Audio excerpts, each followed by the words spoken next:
Lundi 24 octobre 2022, Madame, Monsieur, bonjour, bienvenue sur RTU2 dans le 12h30. Place au titre. Découverte dans ce journal des chaussures de Daloa, ces sandales traditionnelles des groupes ethniques BT et Dida situés dans l'ouest de la Côte d'Ivoire. Et puis au Cameroun, les catholiques enlevés à Mamfé ont été libérés. C'est tout pour les titres. Daloa, ville située dans la région du Haut-Sassandra, à l'ouest de la Côte d'Ivoire. Cette ville est le principal site de fabrication des sandales traditionnelles des groupes ethniques BT et Dida, appelées les chaussures de Daloa. Ces sandales se vendent comme de petits pains et les clients viennent de partout pour se les procurer. Ces sandales, pour les avoir personnellement utilisées, sont idéales pour avoir les pieds qui respirent, le tout dans une allure traditionnelle chez nous en Côte d'Ivoire. Le dossier de l'A2, c'est Maïssa Gogay.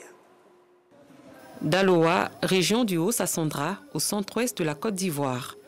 Féru d'objets artisanaux, Anderson se rend ce samedi dans un centre dédié à leur vente au quartier Commerce. Parmi les articles qui lui sont présentés, son choix se porte sur des sandales communément appelées chaussures de Daloa. Il négocie le prix avec le marchand. Ça c'est le pot. Ça c'est le vrai pot. Tu sais et puis toutes les pots aussi, tu n'en as jamais eu un pot noir, ni rouge, ni bleu. Tous les pots viennent en blanc. En blanc, tout en blanc. Toutes les pots en blanc. Son dernier? Ça dernier prix c'est 6 000, nous on fait ça ici. 6 000. Tu es sûr que ça va pas se décoller?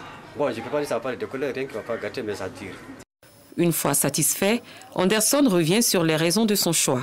Ce sont des chaussures que j'affectionne parce que quand vous prenez ces chaussures, l'intérieur n'a pas de soucis, ça ne glisse pas, c'est confortable en fait. Ben Kamal est lui venu échanger une paire de sandales masculines contre des sandales féminines. Il dit apprécier fortement les chaussures de Daloa. Comme je les connais très bien, à chaque fois quand je suis ici à Daloa, c'est si je prends les paires de chaussures, donc je suis venu pour échanger les paires, voilà, plutôt prendre les paires de femmes quoi, au lieu des hommes. Oh, ben, je les aime parce que c'est vraiment pratique. Moi j'aime tout ce qui est artisanal, là, qui est fait de chez nous. Si Kamal affectionne les chaussures de Daloa pour leur confort, Damien, également mordu de ses sandales, les achète pour les offrir à ses proches. Je vais donner à des amis, à des proches. Et ce soir-là, je suis venu acheter pour ma tante qui est au niveau d'Abidjan. Et il faut dire que c'est des chaussures qui sont simples, c'est bio, léger, il n'y a pas de blessure quand on porte. Et comme j'ai l'habitude également d'acheter avec le vieux. Le vieux, comme on l'appelle ici au centre artisanal, se nomme Fousseini Sissé. Il tient son magasin depuis 1976. Des chaussures de Daloa, il en vend de différents genres et prix qui varient entre 2500 et 6000 francs CFA. Ça, c'est des chaussures de 2500, 2500. Ça, c'est pour les enfants. Il y a des petits, il y a des grands. Bon, ça, parce qu'il y a deux qualités. C'est le même prix, mais les motifs ne sont pas les mêmes. Là, c'est le même prix. Là, bon, on a des fermés aussi. On a des comme ça aussi. Ça, c'est des 4000, 4000. Fousseini peut vendre en moyenne plus de 10 paires de sandales par jour. Il fait de bonnes affaires avec les chaussures de Daloa, même si parfois, il n'en vend pas assez. La situation où nous sommes là, tout le monde les connaît. Ça va pour le moment, ça va un peu, mais on sait que ce n'est pas comme avant, mais ça va. Mais où les prend-il et comment sont-elles confectionnées? Pour le savoir, rendons-nous à la gare routière, toujours au quartier Commerce. Ici, comme d'autres artisans, Mohamed, 27 ans, est spécialisé dans la confection, la réparation et la vente de chaussures de Daloa. Formé par son oncle, il a débuté ses activités très jeune. Mohamed revient sur le mode de fabrication des sandales. Les mesures, là, on prend pour tracer. Maintenant, après, on achète ça pour mettre dedans. Après, on plie ça pour aller déposer ça chez le couturier et puis lui coudre. Maintenant, le reste, là, c'est nous-mêmes, on s'occupe de ça. Mohamed peut confectionner une dizaine de chaussures avec une seule feuille de cuir faite à partir de peaux d'animaux issus de pays voisins. C'est les peaux de cabri et puis moutons on prend pour fabriquer. Bon, au Burkina, on gagne ça. Hein. C'est là-bas qu'on fabrique ça.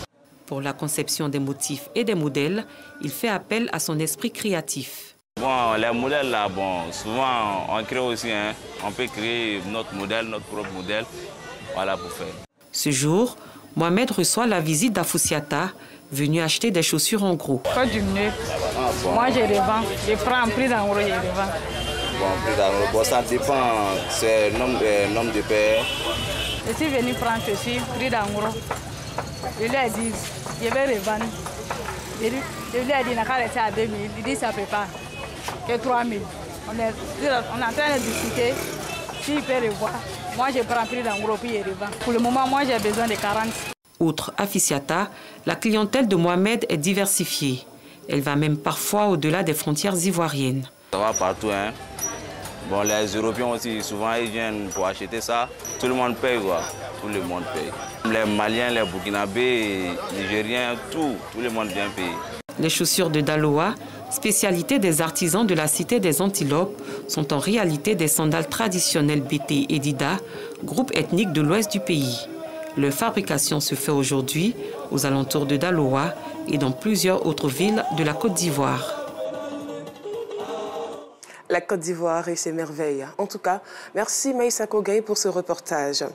En cette période de rentrée scolaire, les gares routières de la ville d'Abidjan observent une baisse drastique du nombre de la clientèle. Si certains évoquent la cherté des tickets de voyage, d'autres affirment que cette réduction du taux de voyage est due à la rude concurrence entre sociétés de transport. Ces baisses d'affluence impactent aussi bien les convoyeurs que les marchands qui exercent dans ces gares. Reportage. Dans cette gare routière située dans la commune de Yopougon, précisément au quartier Sable. En cette période de rentrée scolaire, les voyageurs se font assez rares. Selon des sources, les causes de cette baisse d'affluence s'expliquent par la concurrence accrue et la cherté de la vie. Aujourd'hui, le marché est vraiment... C'est dur, hein? C'est la situation même du pays, au fait. Voilà. Le fait que tout est cher. Donc aujourd'hui, les gens voient par nécessité, hein, pas pour se faire plaisir. Voilà. Presque tous les gars aujourd'hui, ils ont des véhicules ultra modernes. Donc ça fait qu'aujourd'hui, la clientèle est un peu diversifiée. Dans cette autre gare routière, toujours dans la commune de Yopougon, de rares voyageurs embarquent. Nous sommes obligés de voyager parce qu'on ne peut pas dire que non, c'est cher, on ne va pas voyager. Donc on leur demande simplement pardon de réduire, voilà, par rapport à... C'est qu'on voit quoi. Là, au moins, on peut se déplacer facilement. Sinon, ce n'est pas facile. Quand on dépasse la période des rentrées scolaires, c'est toujours comme ça. Il y a toujours une tendance la tendance est toujours à la baisse. Et quand on tire vers la fin d'année maintenant, là, ça remonte. La baisse de clientèle dans les gares routières n'impacte pas que les convoyeurs. Les commerçants exerçant aux abords des gares routières broient aussi du noix. Le marché est cher. À l'air, là, il n'y a pas de clients. Tout est vide. On vient causer et puis on s'en va à la maison. Il n'y a pas l'argent. Les bagagistes ne sont pas épargnés. C'est un peu dur. Actuellement, il n'y a pas beaucoup de clients. Bon, on attend les décembre.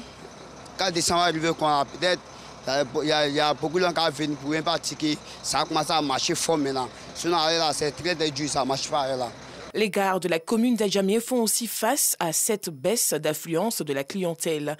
Une situation pénible. À preuve, cette commerçante qui a du mal à écouler sa marchandise. Avant, là, ici, là, ça marche bien.